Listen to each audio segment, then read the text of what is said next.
Muy buenos días. Muy buenos días. Buen día, profesor. Buenos días a todos. Vamos a esperar. El profesor. Buenos días. Hola, profe, buenos días. Hola, buenos días, Fernando. Buenos días. Vamos a esperar un ratito con las 7:59 para dar inicio a la clase. Muy bien, Camila. Por favor, ingresen los chicos al chat para poner su nombre, su apellido presente. Recuerden que de esa forma yo voy registrando la asistencia.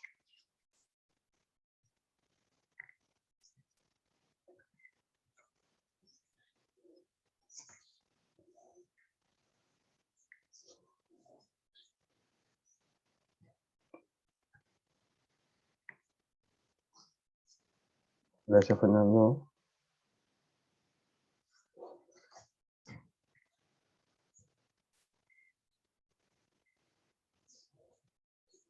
Muy bien. Son las 8 de la mañana, este día 20 de septiembre, después de haber pasado unas fiestas patrias, pero bien, junto a los suyos, la familia. Vamos a retomar la clase de estadística. Voy a compartir pantalla.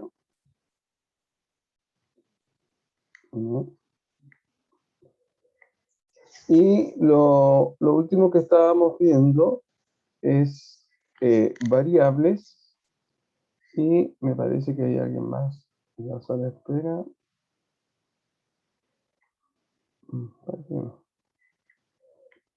Estuvimos viendo variables, ¿ya? Y vimos dos tipos de variables, las variables de corte cualitativo, ahí sí venía más personas, variable de corte cualitativo y variable de corte cuantitativo, y dentro de estas gente, vamos a esperar mientras se reincorporan. Estoy emitiendo a todos.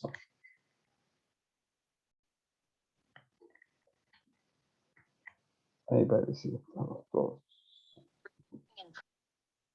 Muy bien, buenos días a los que vienen recién incorporándose. Entonces, lo que decía que lo último que estuvimos viendo fue variables, ¿ya? Una vez que ya tenemos nuestra muestra aleatoria, definimos nuestras variables, y esas variables las podemos caracterizar dependiendo de su estilo. En este caso la podemos caracterizar a través de variables cualitativas y cuantitativas. Dentro de las variables cuantitativas teníamos una subdivisión en donde estaban las variables discretas y las variables continuas, cuya diferencia tiene que ver con el conjunto al cual pertenecen esas variables. Para el caso discreto son variables que pertenecen al conjunto de los números enteros, y para el caso de las variables continuas son todas aquellas variables que pertenecen al conjunto de los números reales, ¿ya? Cuya medida, ¿no es cierto?, es un valor real. Y además vimos las escalas de medición, ¿ya? Las escalas de medición. Para el caso de las variables cualitativas teníamos la escala nominal u ordinal, y este dependía del tipo de si nuestra variable admitía o no admitía un orden jerárquico, ya, entre ellas. Si admite un orden jerárquico, entonces nosotros decíamos que nuestra variable era de corte cualitativo con una escala de medición ordinal. Y si no admite un orden jerárquico, entonces decimos que es una variable cualitativa cuya escala de medición es nominal. Ahora bien, para el caso de las variables cuantitativas, tenemos también dos tipos de escalas de medición. Una es la escala intervalar y la otra es una escala de razón. La diferencia que existe entre estas dos escalas es el valor cero. En la escala de razón, el valor cero indica ausencia del atributo al cual yo estoy midiendo. ¿ya? En cambio, la escala intervalar, el 0 lo que hace es un valor, una máscara arbitraria, que lo único que permite es hacer la división, ¿ya? Es hacer la división entre los valores positivos y los valores negativos. Pero ese valor 0 no indica ausencia del atributo. ¿Ya? Por ejemplo, cuando nosotros hablamos de temperatura, ¿ya? El 0 grados Celsius no significa que haya ausencia de temperatura, simplemente es una máscara, un límite, ¿cómo se llama? Un valor de referencia que me permite distinguir los grados Celsius positivos y los grados Celsius negativos. De hecho, si yo comparo dos escalas de unidades, ya como de unidades de temperatura, como la escala grados Celsius y la escala grados Fahrenheit, el 0 grados Celsius no coincide con el 0 grados Fahrenheit, ¿ya? Por lo tanto, obviamente ahí no tenemos una ausencia del atributo, en este caso no tenemos ausencia del, de la temperatura, simplemente es un valor de referencia. En ese caso, cuando estamos en ese tipo de situación, estamos en presencia de una escala intervalar, ¿ya?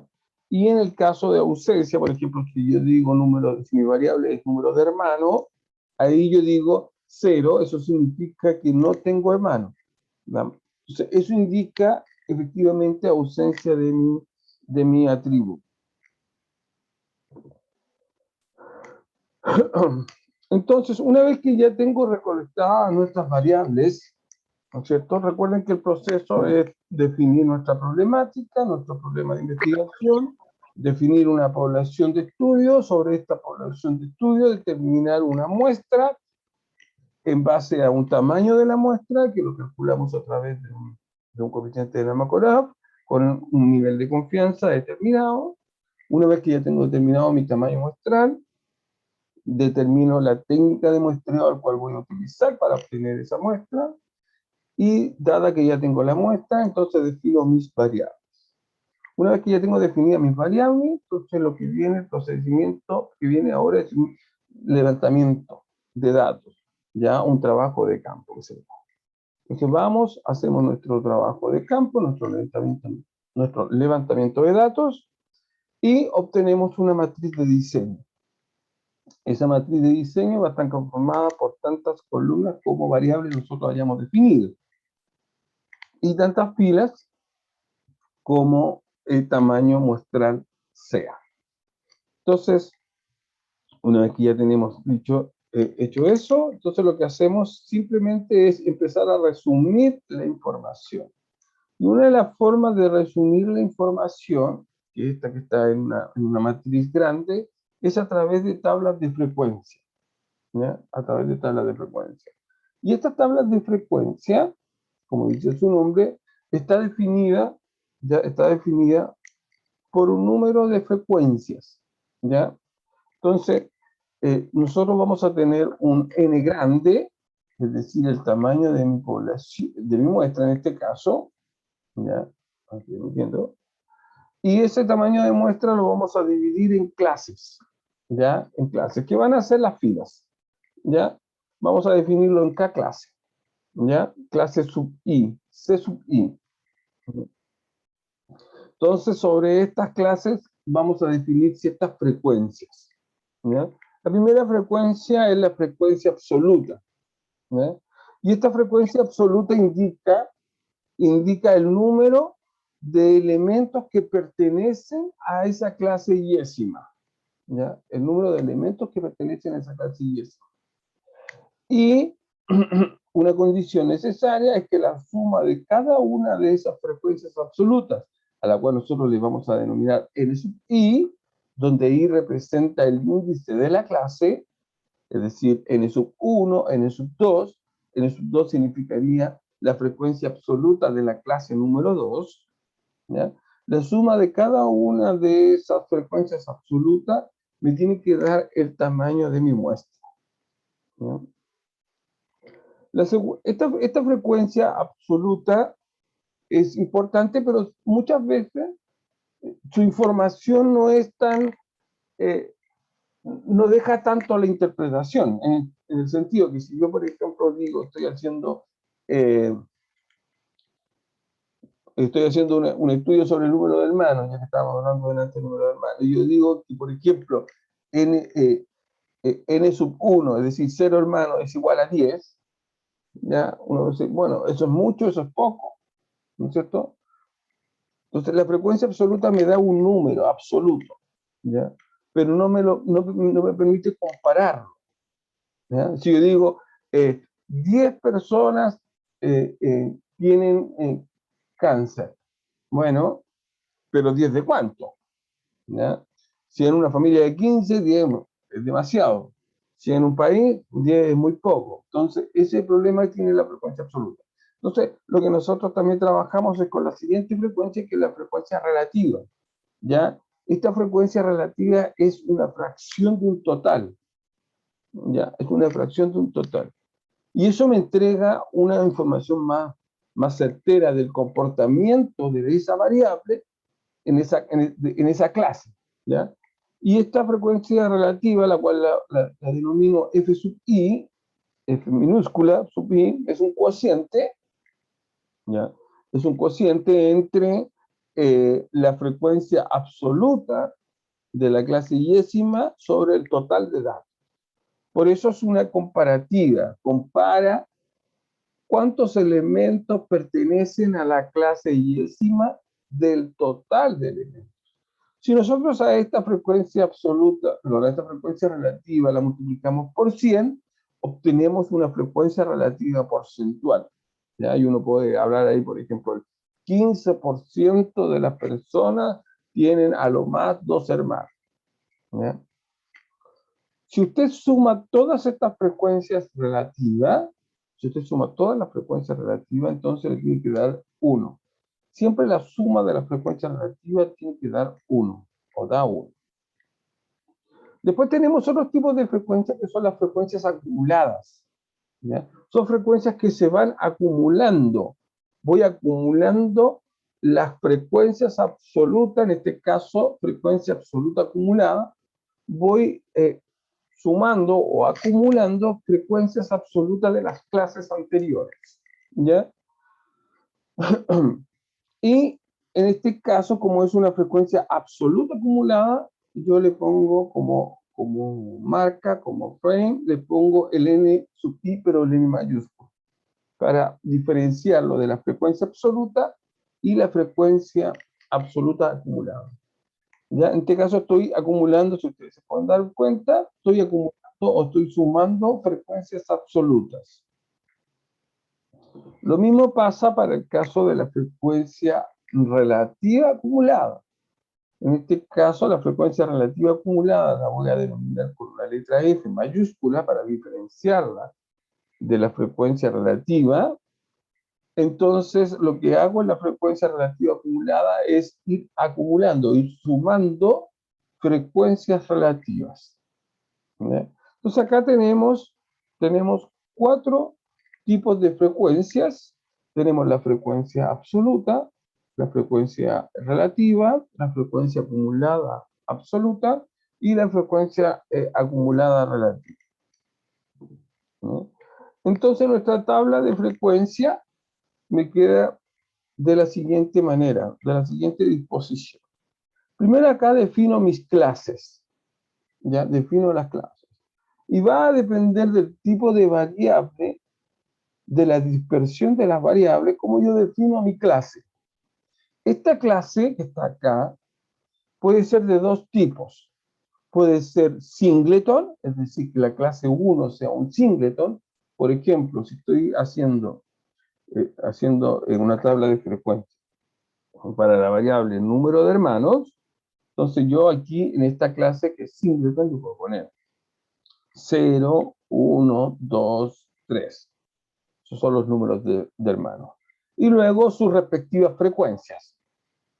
Frecuencia absoluta, cuya suma me tiene que dar n. Frecuencia relativa, cuyo cociente es cada una de esas frecuencias y su suma me tiene que dar 1. Frecuencias absolutas acumuladas. y frecuencias relativas acumuladas. ¿Ya?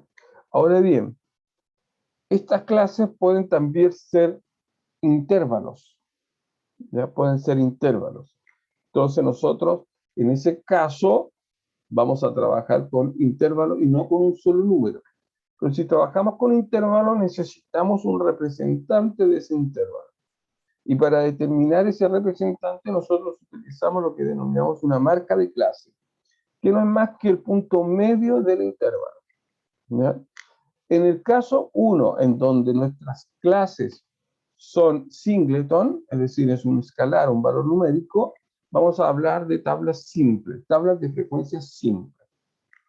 Si nuestras clases son intervalares, es decir, son intervalos, vamos a hablar de tablas de frecuencias intervalares. Por ejemplo, en el primer ejemplo acá, dice, suponga que el número de observaciones negativas de un grupo de estudiantes son las siguientes. Construir una tabla simple de frecuencias. Si ustedes se pueden dar cuenta, acá nosotros tenemos nuestra variable de estudio es el número de observaciones negativas. Por lo tanto, nosotros tenemos acá una clase que es singleton. No podemos armar intervalos para este caso. ¿Ya? No podemos armar intervalos. Entonces vamos a construir una tabla de frecuencia simple. ¿Ya? Para eso lo que yo voy a hacer es copiar esto y lo voy a pegar en un Excel. ¿Ya? Y obviamente voy a dejar de compartir esto.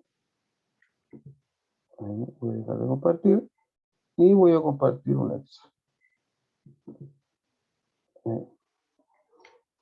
Por favor, les recuerdo a los estudiantes que han ingresado, ahora último, que puedan ingresar al chat, poner su nombre, su apellido presente, para después yo poder registrarlo. ¿Ya?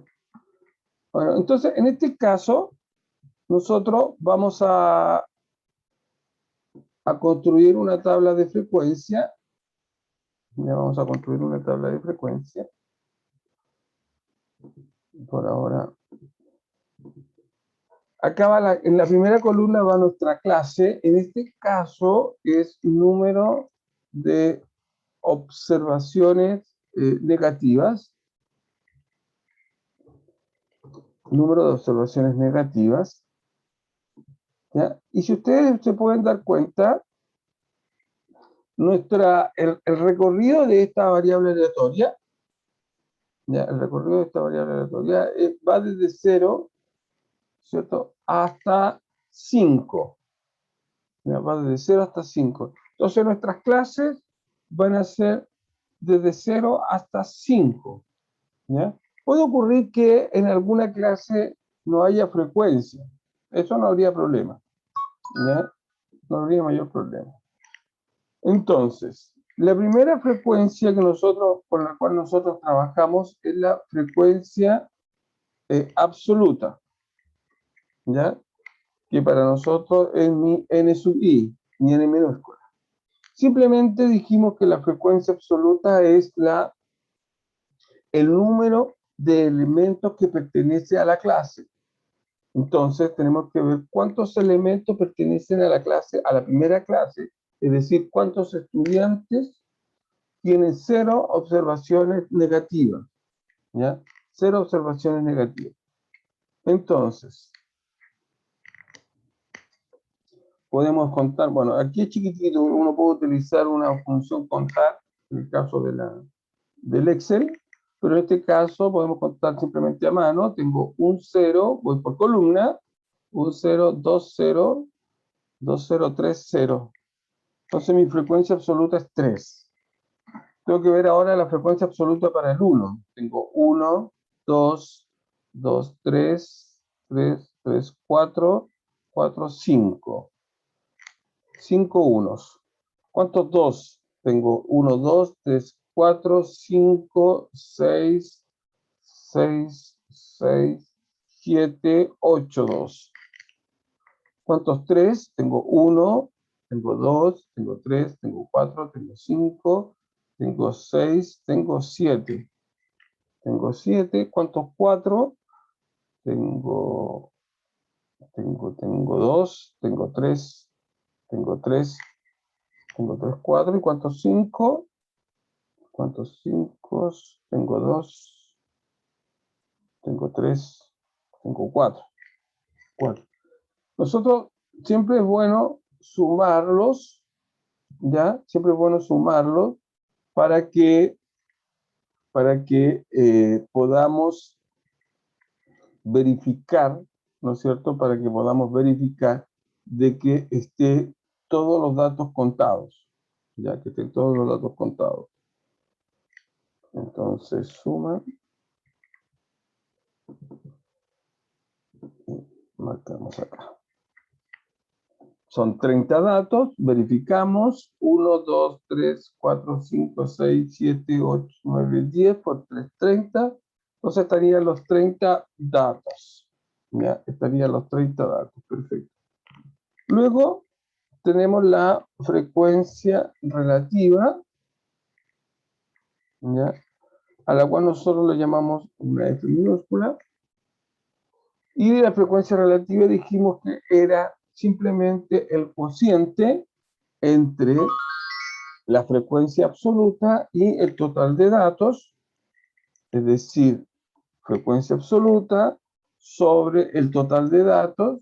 Recuerden que como el total de datos fijo, ¿ya? Yo para fijar el valor 30 le tengo que poner un signo de peso o poner directamente el valor 30. ¿Ya?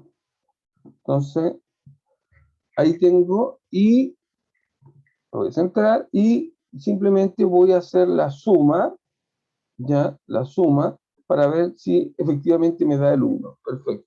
Siempre me tiene que dar el 1.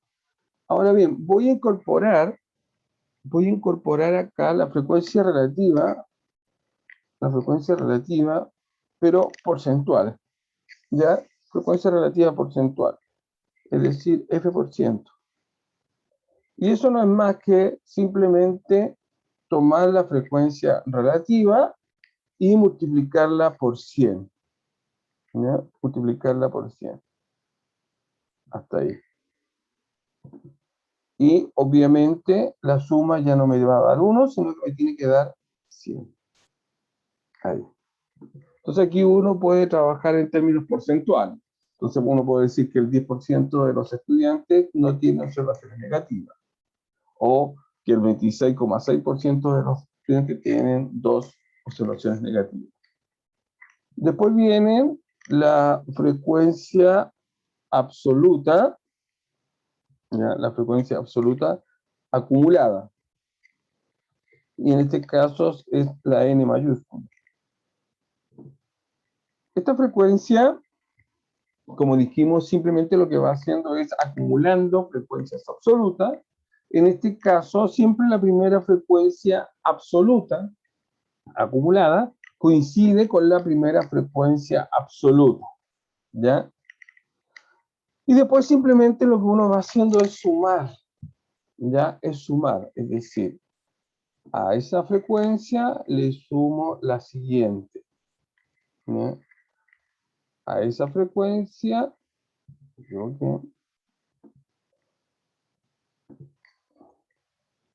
a esta frecuencia le sumo la siguiente. Ahí. Nuevamente a esa frecuencia le sumo la que sigue. Y finalmente a esta frecuencia le sumo, no, me falta una. Ahora sí, finalmente a esta frecuencia le sumo esa, que es la última. Y obviamente la última frecuencia absoluta acumulada debe coincidir, esa última debe coincidir con el total. ¿Ya? Debe coincidir con el total. Finalmente tenemos la frecuencia, ya tenemos la frecuencia relativa acumulada, ¿ya? Que yo le llamo, que le vamos a llamar F grande, ¿ya? F grande.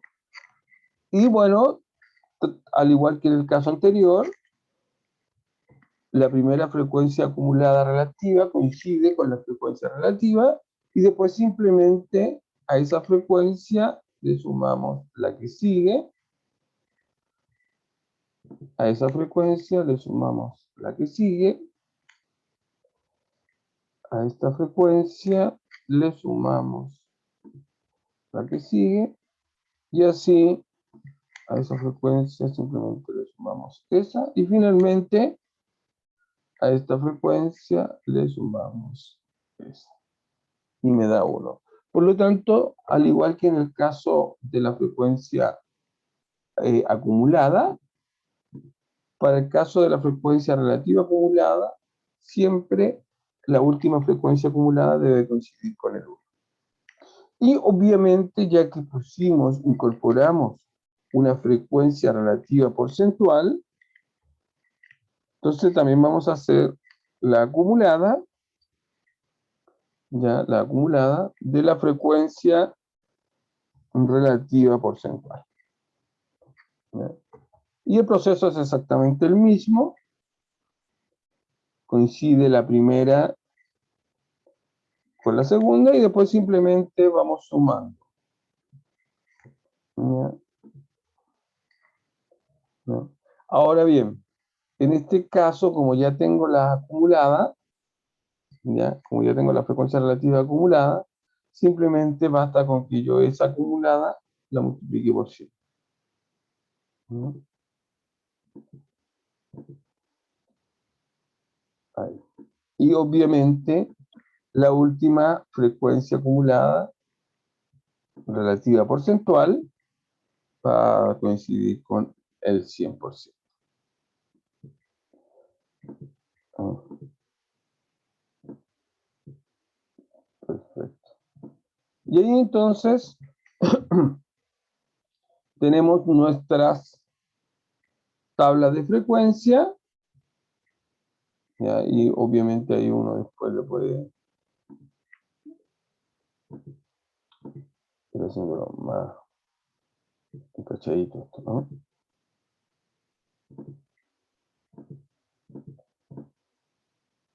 Y los totales.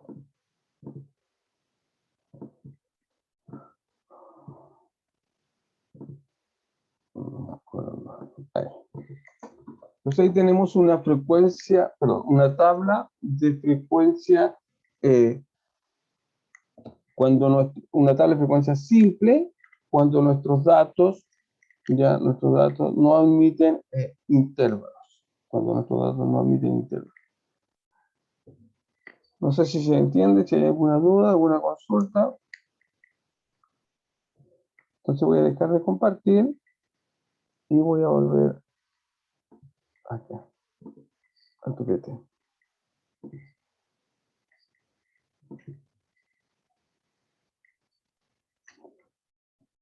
Acá tengo un segundo ejemplo. Acá tengo un segundo ejemplo. Y este ejemplo fíjense que son los puntajes de un examen de matemática, son presentados en la tabla adjunta, construir una tabla de frecuencia por intervalo. Entonces, vamos a construir una tabla de frecuencia por intervalo. Entonces voy a dejar de compartir y voy nuevamente a mi Excel, a compartir el Excel. Aquí tengo todos los puntajes. Entonces, cuando yo quiero construir una tabla de frecuencia intervalar, previamente necesito determinar tres elementos que son importantes para la construcción de la clase de intervalar. El primer elemento que necesito calcular es el rango. ¿Ya? Es el rango. Y el rango es la diferencia, ¿no es cierto?, entre el dato mayor y el dato menor. ¿Ya? En este caso, entre el máximo, ¿no es cierto?, entre el máximo de ese conjunto de números menos el mínimo de ese conjunto de números. ¿Ya? Entonces, ahí con eso yo obtengo mi rango, que en este caso es 31. Eso quiere decir que existe una diferencia entre el que obtuvo mayor puntaje y menor puntaje de 31 puntos. ¿Ya? Después, yo necesito determinar el número de clases. ¿Ya? El número de clases. Ahí. Para eso, nosotros utilizamos una fórmula, ¿ya? Que es la fórmula de Stuttgart, ¿ya? Que se calcula 1 más logaritmo, pero no el logaritmo base 10, sino el logaritmo en base 2 de n.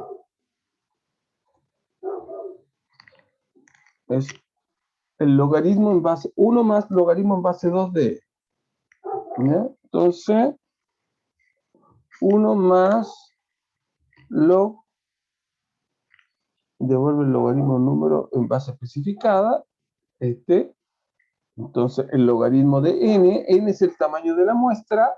En este caso, fíjense que tengo 1, 2, 3, 4, 5, 6, 7, 8, 9, 10, son 20, ¿ya? Es el logaritmo, y ahora la base, que en este caso es mi base 2, entonces eso es 1 más logaritmo en base 2 de 20. Obviamente el número de clase no puede ser un número decimal, ¿ya? Por lo tanto, simplemente lo redondeamos al entero más próximo. En este caso, nuestro número de clase van a ser 5. Y finalmente, necesitamos la amplitud. Necesitamos la amplitud.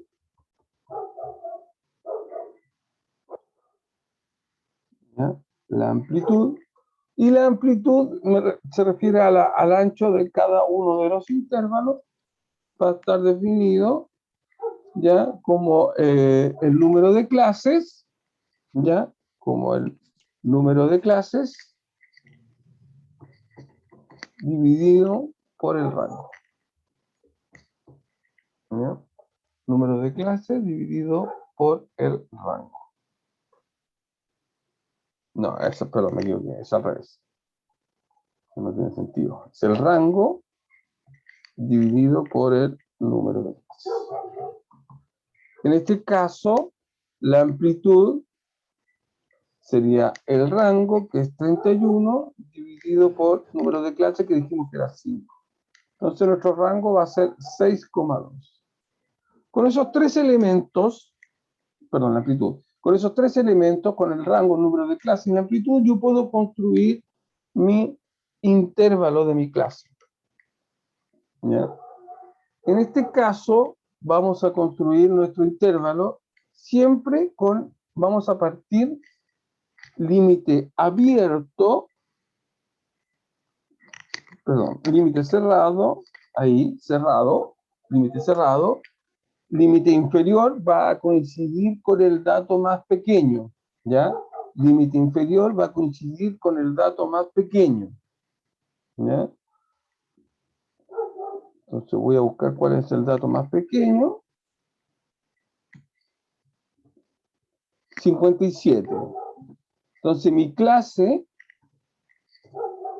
va a partir, mi intervalo va a partir con 57, ¿ya? Y luego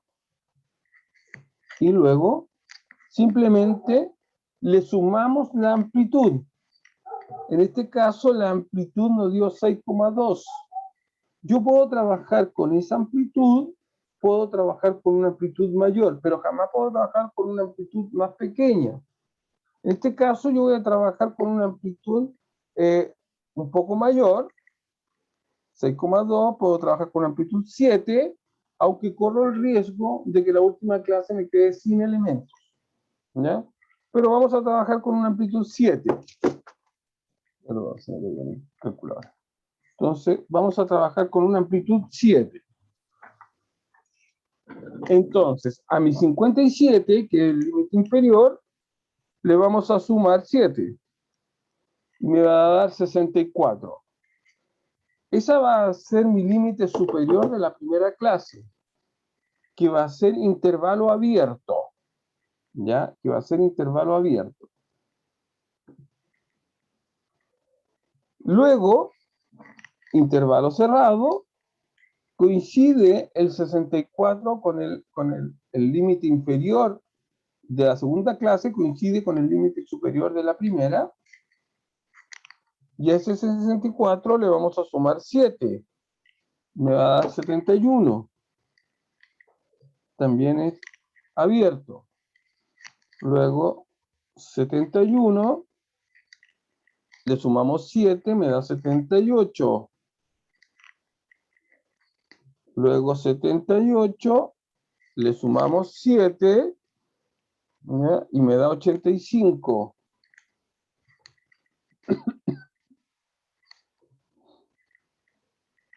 Fíjense que acá ya estamos en la clase número 4 y nosotros necesitamos número de clase 5. Entonces, la última clase me va a quedar en 85 y le sumo 7. 85 más 7 me daría 92. Y la última clase tiene que ser cerrada.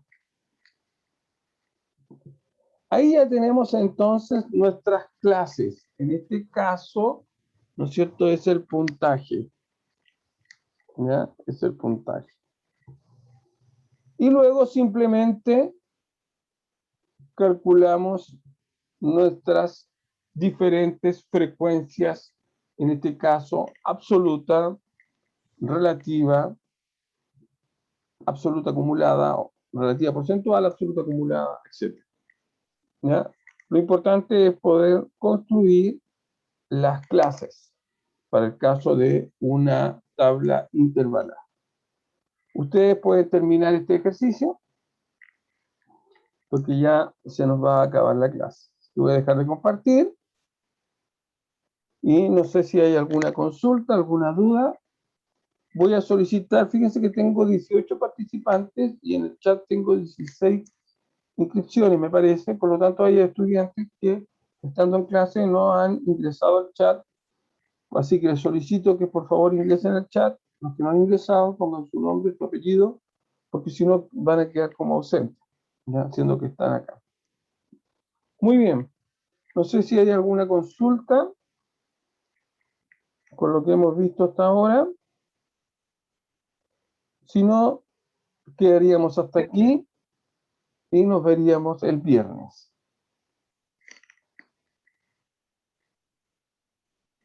¿Alguna consulta, alguna duda? ¿No? Profe, la clase que está grabando está subiéndola al e-aula. Por supuesto. Sí, Están todas las clases en el aula. ya, profe, gracias. Ya, perfecto. Qué bueno, Elizabeth, que esté todo claro. Muy bien.